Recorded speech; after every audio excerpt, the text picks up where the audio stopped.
programa Eclésia dessa noite está de volta. Estamos conversando sobre o pecado. O que é pecado, né?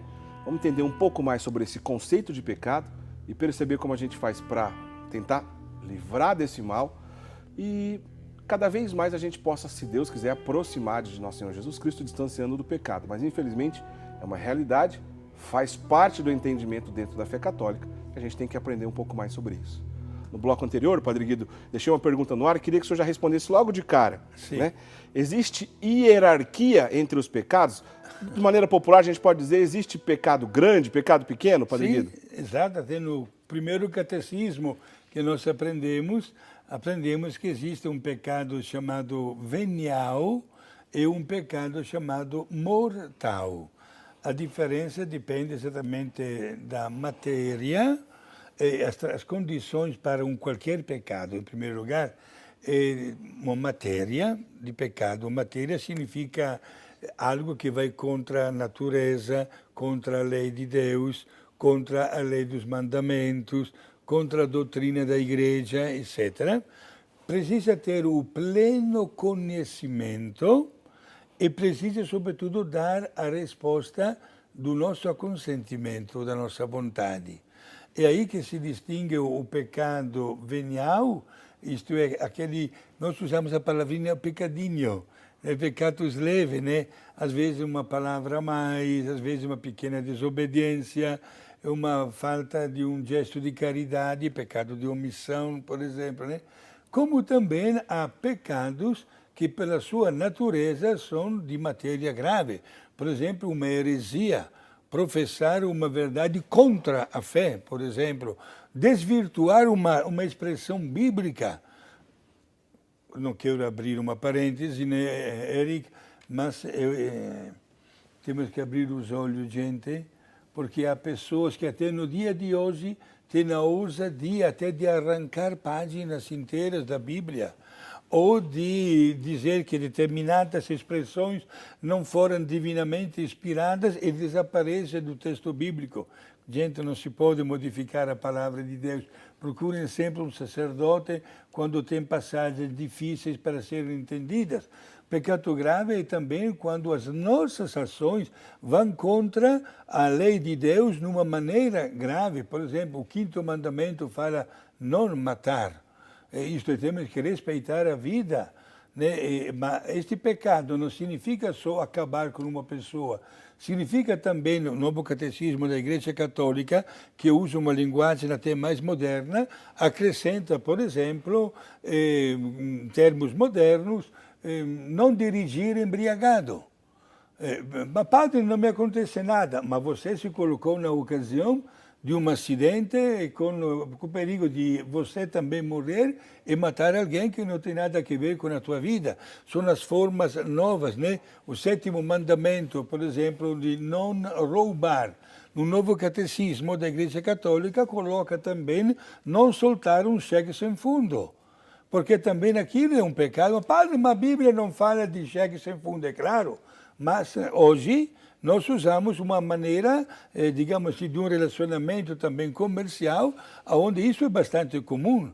E enganar uma pessoa exatamente com um cheque sem fundo é um pecado que deve pesar bastante na consciência de quem o comete. Ô Padre Guido, a gente aprende, né, quando a gente se aproxima da fé católica, a gente aprende que não é possível comungar o corpo de nosso Senhor Jesus Cristo em pecado grave. Certo. Né?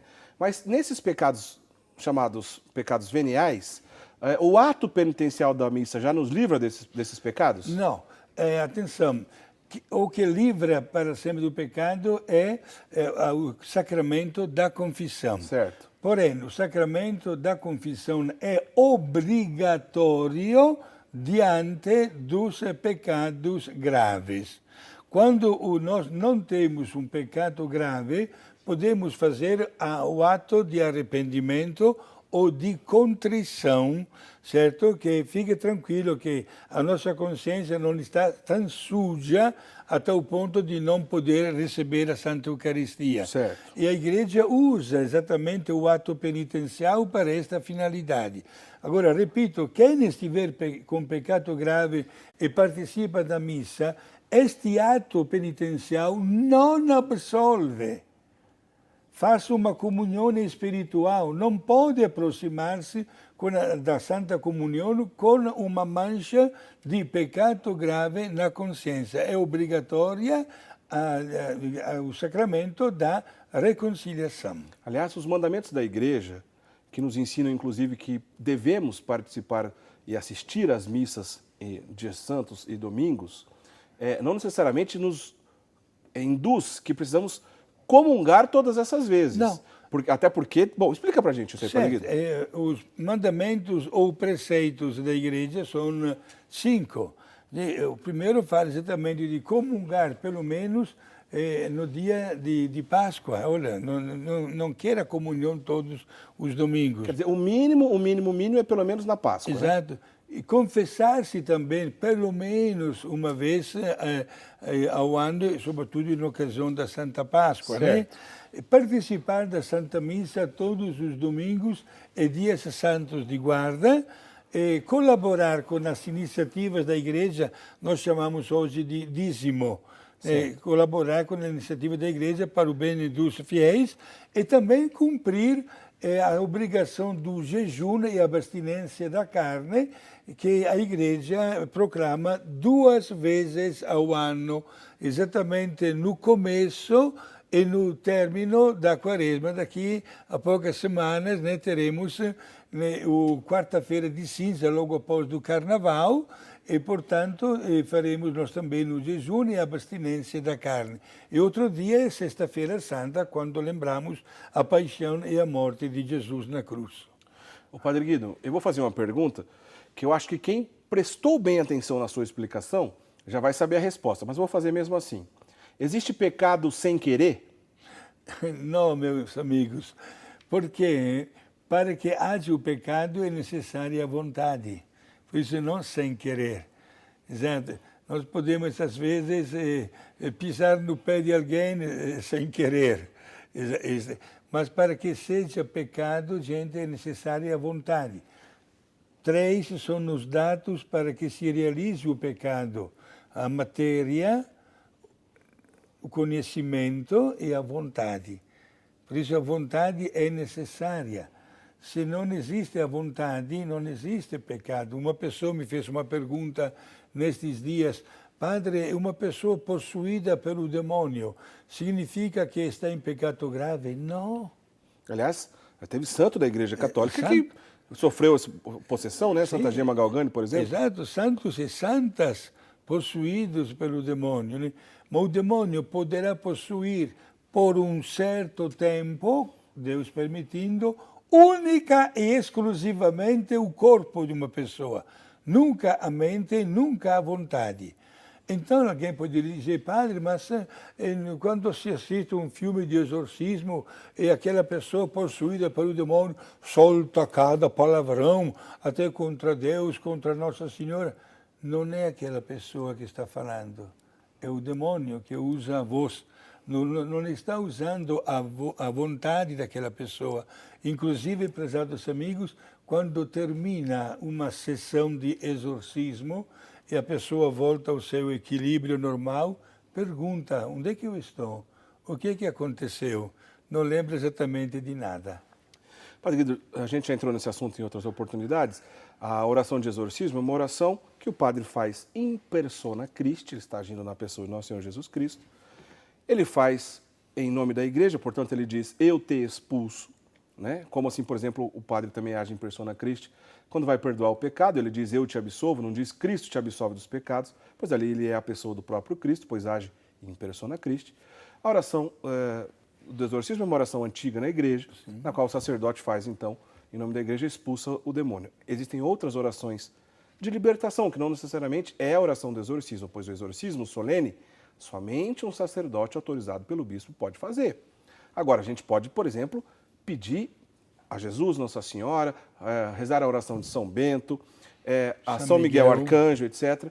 Esse tipo de oração, vamos dizer assim, Padre Guido, também é relacionado à libertação, que é a palavra talvez mais apropriada para usar nesse momento, também é uma espécie ou uma forma de lutar contra o pecado? Sim. E a igreja recomenda esse tipo de oração, chamada oração do exorcismo. Aliás, você me fez lembrar uma coisa, Eric. Até ao Concílio Ecumênico Vaticano II, era costume para o sacerdote que celebrava a Santa Missa em língua latina, e mesmo após ter despedido os fiéis com aquela frase em língua latina, ite missa est, vão em paz, a missa terminou, e o povo outra vez saía da igreja, mas o padre lia um trecho do Evangelho do primeiro capítulo de São João. Depois da bênção final, depois isso? Da bênção final. Depois se ajoelhava na frente do altar e fazia rezava 3 Ave Maria e fazia a oração de exorcismo, invocando a presença de São Miguel Arcanjo. É aquela famosa oração, São Miguel Arcanjo, príncipe da milícia celeste, defendendo-nos no combate, etc. É essa? Foi o Papa Leão XIII que instituiu esta oração. E que, na verdade, o Vaticano II não cancelou, não tirou do ritual da Santa Missa. Deixa até os padres. Na verdade, acabou sendo tirada, quase ninguém mais faz. Foi um costume que entrou em desuso. Sim, exato. Infelizmente. Infelizmente. Porém, a igreja sempre recomenda esta oração, que pode ser feita por qualquer leigo, não exclusivamente por um padre exorcista. O padre exorcista tem o poder, nomeado pelo bispo, de celebrar o rito do exorcismo. Certo. Né, com todas as expressões já aprovadas pela liturgia, etc., e diante da qual, é claro, o demônio também se sente fraco, porque o rito do exorcismo é feito em nome da Santíssima Trindade. E o demônio que poderá voltar, mas é obrigado a deixar. E esta oração tem o seu grande efeito, sobretudo se for acompanhada pela oração dos fiéis.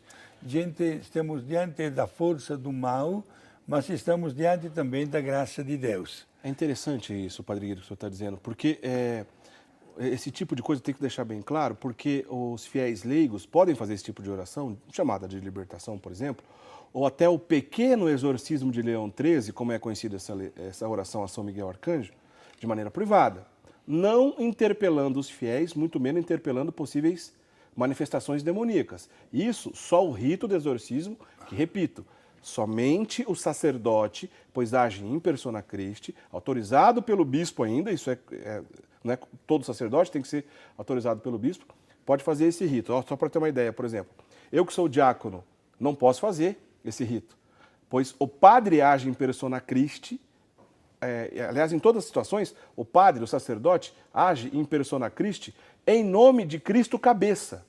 O diácono só age na pessoa de Cristo servidor. É um servidor o diácono. Então, o diácono não pode fazer esse tipo de oração. É claro, as orações de libertação, que todo fiel leigo pode em particular, isso é possível, você não tem problema, tá? Então que fique bem clara essa diferença. Agora, Padre, eu estava aqui pensando, na situação contra o pecado, eu vou colocar 3 situações, só me corrija se estiver errado. Sim. Está bem clara a situação da tentação.